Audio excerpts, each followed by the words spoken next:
Good morning, নমস্কার বন্ধুরা। আবার আজকে একটি নতুন ব্লগ নিয়ে আপনাদের সামনে চলে আসলাম। সকাল সকাল হাজব্যান্ড উঠে জামা কাপড় মেলছে ছাদে। তো প্রিয়াংশু সকাল সকাল উঠে গেছে, বেশ ভালো ঠান্ডা আছে। হঠাৎ করে মানে ঠান্ডা গরম এরকম একটা ওয়েদারটা, রোদটা ভালো কড়া কিন্তু ঠান্ডা আছে, তাই আর হাওয়া দিচ্ছে, তাই ওকে বলেছি টুপি পরে নাও, মাঙ্কি ক্যাপটা পরিয়ে ওকে নিয়ে আসলাম। তো বললাম যে তাহলে আমিও একটু ঘুরে আসি, রোদটাও লাগিয়ে আসি, রোদটা লাগানোর সময়টা পাই না।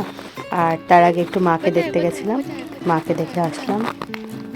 তো মা উঠে বসছে না, চোখ খুলছে, মাঝে মধ্যে একটু কথা বলার চেষ্টা করছে। চলুন এবারে সোজা চলে আসলাম কিচেনে। তো হাজব্যান্ড বেরিয়ে যাবে, আমি বললাম ব্রেড তাহলে সেঁকে দিচ্ছি, বাটার দিয়ে বানিয়ে দিচ্ছি, ব্রাউন ব্রেড এনেছি। বললো ঠিক আছে করে দাও।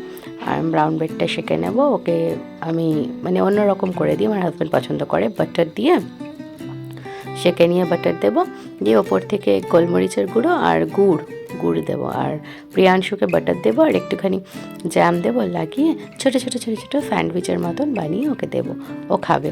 এটা নতুন টাইপের, ও খাবে ফার্স্ট টাইম, কারণ সবসময় ব্রেড অমলেট তো খায়, একটু আলাদা ওকে দেওয়া হবে।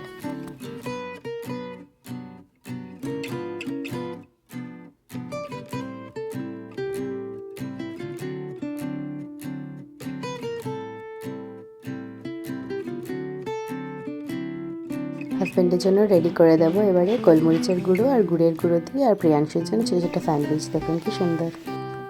হাজব্যান্ডের খাওয়া দাওয়া হয়ে গেছে, রেডি হয়ে গেছে। তো দরজাটা ওই খুলে দিল, প্রিয়াংশু খাচ্ছিল, প্রিয়াংশুকে একটু শ্যাম্পু দিয়ে দিল, ঠাকুর নামও করে দেবে, করে নিয়ে ও বেরিয়ে যাবে। ওকে আমি ছেড়ে আবার আসবো, ঘরের কাজ শুরু করব। হাজব্যান্ডকে সি অফ করে দিয়ে এসে নিজে একটু ফ্রেশন আপ হয়ে গেলাম, মানে স্নান টান করে নিলাম আজকে তাড়াতাড়ি করে নিয়ে তারপরে ঘরের কাজ সব করব, রান্নাবান্না সব করব। প্রিয়াংশু আজকে ঘরেই আছে, ওর ছুটি। তো আমি নিজে রেডি হয়ে যাচ্ছি, এরপরে যাব সোজা রান্নায়। এসে গেলাম ফ্রিজ থেকে মাছটা নেওয়ার জন্য, মাছের ঝোল ভাত বানাবো। তাই জন্য প্রিয়াংশুকে জিজ্ঞেস করলাম, ও বললো হ্যাঁ মাছের ঝোল ভাত খাবে, ফুলকপি দিয়ে আজকে বানাবো।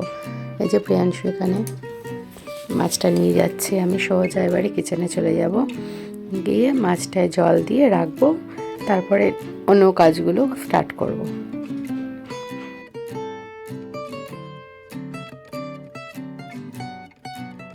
মাছটা জল দিয়ে রেখে নিলাম, এবারে বাসনটা ধুয়ে নেবো। সকালের যে টিফিন খাওয়া হয়েছিল সে বাসনগুলো ধুয়ে নেব, আর চা ঠা যে খেয়েছিল যে যা বাসন আছে ওইগুলোই ধুয়ে নেওয়ার কাজটা স্টার্ট করব। ওটা করে নিয়ে তারপরে আর বাদ বাকি কাজগুলো শুরু করব এক এক করে। তার মাঝখানে প্রিয়াংশুকে পড়ানোরও আছে। এরপরে এসে গেলাম চালটা নিতে, চালটা বসিয়ে দেবো, মানে ভাতটা বসিয়ে দেবো। চালটা ভালো করে কচলে ধুয়ে নিয়ে ভাতটা এবারে বসিয়ে দেবো। তো তার জন্য না আমি ভাতের জল বসিয়ে দেবো। এখানে আমি আজকে বাটিতে চালটা কচলে নিয়ে জল দিয়ে রেখেছি। মাছটা আর একটু জল চেঞ্জ করে দিয়ে আবার আমি মাছটাকে রেখে হাত ধুয়ে নিলাম ভালো করে, আর এদিকে ভাতের জলটা বসিয়ে দিচ্ছি। ভাতের জলটাও গরম হয়ে যাবে, তখন আমি চালটা ওটার মধ্যে ঢেলে দেবো। মাছের ঝোল বানাবো বলে ফুলকপি কেটে নিচ্ছি, ডুবো ডুবো করে ফুলকপি কেটে নেব। আলু একটা আছে, মানে দুটো আলু আছে, একটা রেখে দিলাম, একটা আলু নিলাম, আর টমেটো নিলাম, বাস এটা দিয়ে মাছের ঝোল বানাবো। 3 টুকরা মাছ নেব, মাছের ঝোল ভাত করব, সিম্পল খাবার আজকে। ভাতের জলটা টকবক করে ফুটছে, এরপরে এর মধ্যে চালটা ঢেলে দেবো, ওই জল সমেতই চালটা ঢেলে দেবো, বাটিটা ধুয়ে ভালো করে দিয়ে দেবো, ওই জলটা নিয়েই ধুয়ে দিয়ে দেবো। বাস ভাতটা বসিয়ে দিলাম একদিকে। এই যে 3 টুকরা মাছ নিলাম, একটা পেটি, একটা ঘাড়ের পেটি, একটা গাদা, এই 3টে মাছ নিলাম। এবারে চলে আসলাম প্রিয়াংশুকে পড়াতে, প্রিয়াংশুকে লিখতে দিয়ে দিচ্ছি, ও বসেছিল, ও আমার জন্য ওয়েট করছিল, এখন আমি লিখতে দিয়ে দিলাম, ও এবার লিখতে শুরু করবে। এরপরে আমি কিচেনে এসে গেছি, কিচেনে এসে প্রিয়াংশু আমাকে একটু বিস্কিট খাবে চাইলো, তাই ওর জন্য বাটি বার করে নিচ্ছি। তারপরে আমি মাছগুলোকে নুন হলুদ লাগাবো, তাই বাটিটা বের করে নিলাম, নিয়ে প্রিয়াংশু আবার ডাকলো, ছুটে বেরোলাম। এবারে মাছের গায়ে নুন হলুদ মাখিয়ে নেব, মাখিয়ে নিয়ে তারপরে এবারে মাছ রান্না করতে স্টার্ট করব। ওদিকে ভাতটা আমার প্রায় হয়তো হয়েই গেছে। এই বাটিটা একটা মশলা বানিয়ে নিয়েছি, জিরা ধনের গুঁড়ো 2 চামচ দিয়েছি, হলুদ, নুন অল্প একটুখানি, এই যে নুন দিয়েছি, দেখিয়ে দিলাম আপনাদের, হলুদ দিয়েছি, জিরা ধনের গুঁড়ো দিয়েছি। আমি এখানে চিনি অল্প দিয়ে দেবো, আর কাশ্মীরি মির্চ দিলে দিতেও পারি, আর না তো গোলমরিচের গুঁড়ো দিয়ে দেবো, আর লঙ্কা দিয়ে দেবো, গোটা লঙ্কা।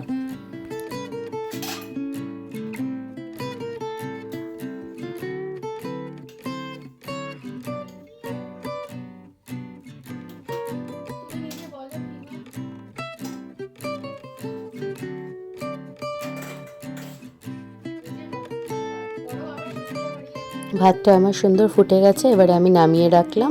নামিয়ে রেখে মাছের ঝোলটা বসাবো, তার জন্য কড়াইটা বের করে নেব। বের করে ওই বড় গ্যাসটাতেই বসিয়ে ফেলবো আমি, আর ভাতটা হয়ে যাবে ওখানে বন্ধ থাকাকালীনই।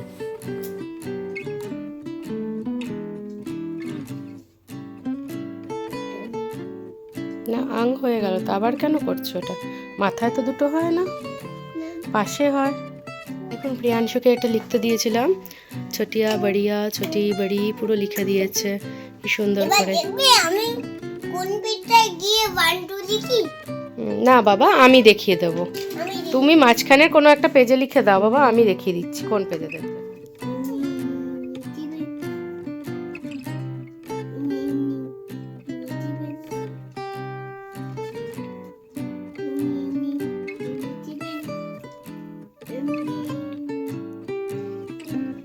বুঝছো না? ইরেজ করো।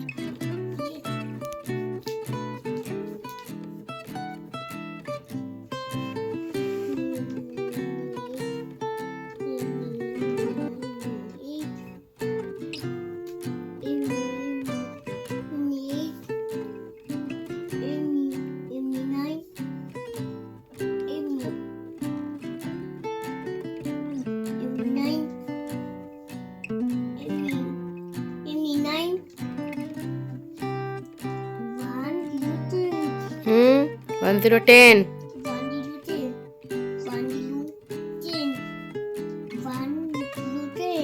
Very good Priyanshu, I love you সোনা। ও বাবা, এদিকে তাকাও, সবাইকে গুড মর্নিং নমো নমো বলে দাও। নমো নমো করে বলতে হয়। রান্নাঘরে কড়াইটা বসিয়ে গেছিলাম, গরম হয়ে গেছে, তেল দিয়ে দিলাম। তেল দিয়ে এবার একটু নুন দিয়ে নাড়াচাড়া করে নিচ্ছি। এর মধ্যে মাছটা ভেজে নেব। প্রথম মাছটা দিয়ে দিয়েছি, এবার ভাজা করতে বসিয়ে দিয়েছি। উল্টে দিলাম, এবার যাবো আবার প্রিয়াংশুর কাছে, এবিসিডি লিখছি, দেখবো।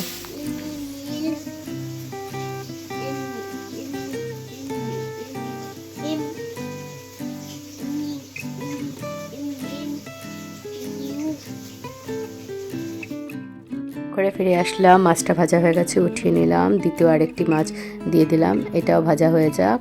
এটাকে উঠিয়ে নিয়ে আবার তৃতীয় মাছটি বসাবো। তার মাঝখানে বাবার ফোন এসছে যে বাবা আসবে। এই যে বাবা এসে গেল, আমি দরজা খুলে দিলাম। অবস্থা হলো, বাবার সাথে কথা বলতে গেছি, বাবা এসছে। আমার এখানে মাছ ফাছ পুরো লো ফ্লেমে ছিল, পুড়ে টুড়ে কি অবস্থা হয়ে গেল। টেনশন আর এইগুলোই হচ্ছে। তেমন কিছু খেতে পারছে না বলে আমি ডালিয়া স্যুপ বানিয়েছি, যে এটা মায়ের খাবার, মাকে দিয়ে দেবো। কড়াই ধুয়ে নিয়ে ভালো করে তার মধ্যে আবার তেল দিলাম।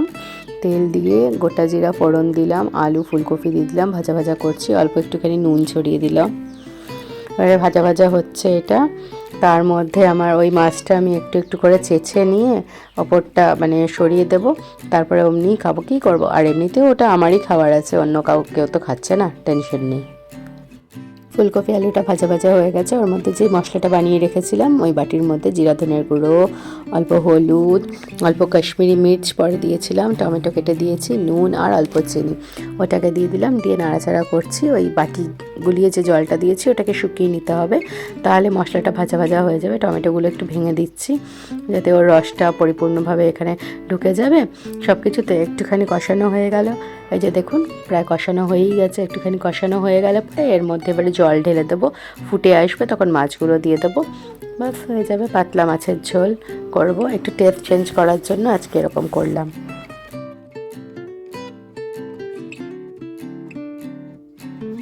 আমার মাছের ঝোল কমপ্লিট হয়ে গেছে। আর ওদিকে আমি ভাতের মাড়ও গেলে নিয়েছি, ভাতটাও আমার হয়ে গেছে। আর মায়েরও ডালিয়া স্যুপটা রেডি হয়ে গেছে। এবারে বাবা ফ্রেশন আপ হোক, আমি গ্যাসটা বন্ধ করে দিচ্ছি, বন্ধ করে ঢাকা দিয়ে দেব। এই যে মাছের ঝোলটা অপূর্ব হয়েছিল খেতে। লাঞ্চ থালি আনলাম, ভাত নিয়ে নিয়েছি, গোবিন্দভোগ চালের ভাত। এখানে ফুলকপি আলু দিয়ে মাছের ঝোল করেছি, ওর জন্য পেটির মাছ নিয়েছি। এই যে লাঞ্চ থালি, প্রিয়াংশুকে দেখুন। প্রিয়াংশু, প্রিয়াংশু তুমি খুশি? আচ্ছা চলো, ঠিক আছে চলো খাবার খেয়ে নিই। প্রিয়াংশুর ভাত মেখে ওকে খাইয়ে দেবো, ও তৃপ্তি সহকারে খুব সুন্দরভাবে খেয়ে নেবে, কারণ এমনিতেই ও মাছ ভাত খেতে ভালোবাসে।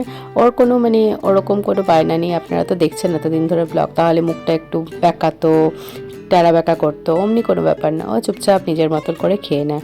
এটা আমার এক জায়গায় একটা শান্তির জায়গা, যে অনেকেই বলে বাচ্চাকে খাওয়ানো নিয়ে মুশকিল, তো ওকে যা দিই তাই মোটামুটি খেয়ে নেয়। বাবা খেয়ে দিয়ে নিয়েছে, এবারে বেরিয়ে যাচ্ছে মায়ের খাবার নিয়ে হসপিটালের দিকে। আমি বাবাকে ছাড়তে যাচ্ছি নিচে। প্রিয়াংশু কত কাজ করে দেখুন, অ্যামাজনের পার্সেল এসছে, ও নিয়ে আসলো, আমার সাথে নিয়ে আসলো, তারপর দুবার থেকে আমাকে হেল্প করে দিল। থ্যাংক ইউ বেটা, আই লাভ ইউ সোনা, I love you, I love you, I love you, I love you. আর ঘুম করবে না? আচ্ছা ঠিক আছে। প্রিয়াংশু, একটা দুধের প্যাকেট এনে দাও না, জানো তো কোথায় আছে, এনে দাও। একটা লাগবে। থ্যাংক ইউ বেটা, একটাই লাগবে না, একটাই, চলে ওটা রেখে দাও, নিয়ে রেখে দাও, রেখে দাও, রেখে দাও, রেখে দাও, রেখে দাও। শুভ সন্ধ্যা বন্ধুরা, আমি এসে গেলাম, সন্ধে হয়ে গেছে। প্রিয়াংশু দুধ খাবে, তাই জন্য দুধটা জাল দিয়ে দেবো। আর রাত্রিবেলায় বাবা বললো মায়ের জন্য ওটস পাঠাতে, দুধ দিয়ে জাল দিয়ে, যেমন প্রিয়াংশুকে দিই, বললাম ঠিক আছে পাঠিয়ে দেবো। আর রাত্রের জন্য আমি একটু বাঁধাকপি কাটবো, বাঁধাকপি ভাজা খাবে হাজব্যান্ড বললো, একটু রসুন দিয়ে যেমন করি, মানে কখনো সখনো এটা করি বাঁধাকপি ভাজা রসুন দিয়ে, বললো ওইটা করো, অনেকদিন খাইনি। বললাম ঠিক আছে চলো করে দেবো। চলুন দুধটা জাল দিয়ে দিয়ে প্রিয়াংশুকে দিয়ে দিই, প্রিয়াংশু খেয়ে নেবে, ওর বাবা ডিউটি থেকে আসবে কিছুক্ষণ পরে। দুধ জাল দিয়ে দিচ্ছি, গ্যাস অন করে নিলাম। প্রিয়াংশু, প্লেটটা এখানে সিঙ্কে রেখে দাও, তুমি ভালো করেই জানো, রেখে দাও এটা। কি কালো করেছে, কে জানে কিছু কালো কালো দেখছি, এটাকে উঠিয়ে দিচ্ছি।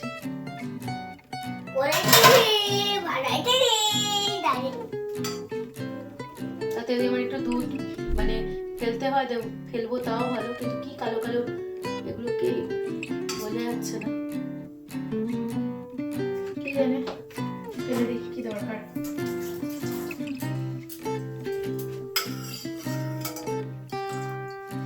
দুধটা জাল দিই, ততক্ষণ না বাঁধাকপি কেটে নিই।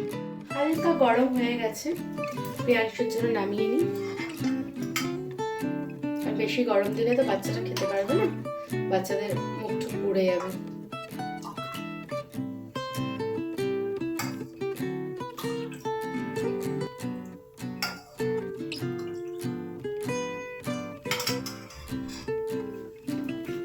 বাবাই, দুধটা নিয়ে যাও এটা।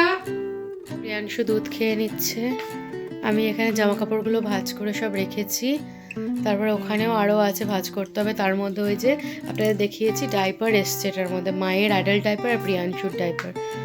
প্রিয়াংশু দুধটা খেয়ে নিচ্ছে। সোনা, কাপটা সোজা করো বেটা, কাপটা সোজা করো, সোজা করে ধরো, ধরে খাও। চলো আমি যাই বেটা, হ্যাঁ আমি কাজ করি। চলুন প্রিয়াংশু দুধ খাক, আর আমি একেবারে সোজা কিচেনে ঢুকে গেলাম। চলুন আমি বাঁধাকপিটা কেটে নিই।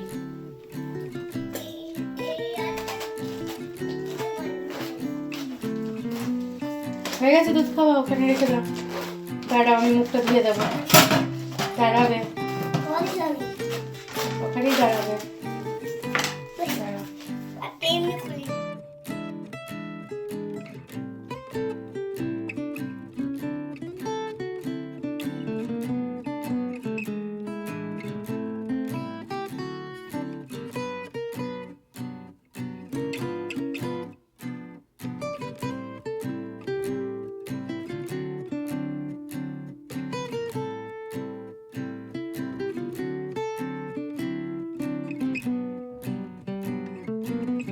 চলুন বাঁধাকপিটা কুচি করে নিয়ে একেবারে আবার আপনাদের সামনে এসে যাব।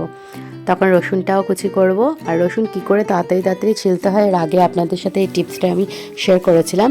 এটা আমার হাজব্যান্ড আমাকে শিখিয়েছিল যখন আমি বিয়ে করে এসেছি, তখন আমাকে প্রথম প্রথম শিখিয়েছিল যে রসুনকে জলে ডুবিয়ে দেবে, তাহলে ওর মানে ছোকলাটা বা ওর মানে স্কিনটা ভালো করে পিল করতে পারবে, তুমি খুব সুন্দর করে ওটা ছিঁড়ে যাবে। তো ওই থেকে আমি এটা শিখেছি। তো আর খুব তাড়াতাড়ি ওটা হয়েও যায়। তখন তো অনেক রান্না করতে হতো সবার জন্য, অনেক লেট হয়ে যেত। তো এত লেট করলে হবে না, তাড়াতাড়ি কী করে করব আমাকে এটা শিখিয়েছিল। এটা ওরই আইডিয়াতে আমি করছি। অনেক কিছু দেখবেন অনেকের কাছ থেকে শেখা যায়। তো আমার হাজব্যান্ড অনেক জায়গায় আমাকে অনেক কিছু শিখিয়েছে। তো এটা ওরই টিপস অ্যান্ড ট্রিক্স দিয়ে বাঁধাকপি ভাজা কী করে করি আপনাদের সাথে শেয়ার করছি। তেল দিয়ে দিলাম কড়াইটা জ্বালিয়ে দিলাম। তেলটা যে গরম হয়ে গেল, কালো জিরা ফোড়ন দিলাম আর রসুনগুলো থেতো করে নিয়েছি, থেতো করে নিয়ে দিয়ে দিলাম। ব্রাউন ব্রাউন হয়ে গেছে তখন একটুখানি সরিয়ে দিয়ে বাঁধাকপিটা দিলাম। অনেকটা হয়ে গেছে, হালকা ফুলকা আমি নাড়িয়ে নিয়ে ওটাকে ঢেকে দেবো। বাজলো, হাজব্যান্ড আর বাবা এসেছে, যাচ্ছি এখন দরজা খুলে দিতে। আমি আর প্রিয়াংশু যাচ্ছি, ওকে তো একা রেখে যেতে পারবো না। এখন ঢুকলো, হাজব্যান্ডে ঢুকে গেল। হাজব্যান্ড আর বাবা এসেছে, তাদের জন্য আমি চা বসিয়ে দিলাম আর বাঁধাকপিটা ওদিকে দেখবো। এবারে এই যে বাঁধাকপিতে তখন ঢাকা দিয়েছিলাম না, তখন আমি না হলুদ দিয়ে দিয়েছিলাম। এবারে তার মধ্যে আজকে প্রিয়াংশু এটা খাবে না, আমি দেবো না, তাই জন্য এটার মধ্যে এই লাল লঙ্কা গুঁড়োটা ঝাল লাল লঙ্কা গুঁড়ো আর একটা মিডিয়াম সাইজের টমেটো আর একটা ছোটো সাইজের টমেটো দুটো কেটে আমি এটার মধ্যে দিয়েছি। এবারে আস্তে আস্তে নাড়িয়ে পুরো মজিয়ে একেবারে লো, দেখুন আঁচটা লো আছে, পুরো জলটা ছেড়ে যাবে।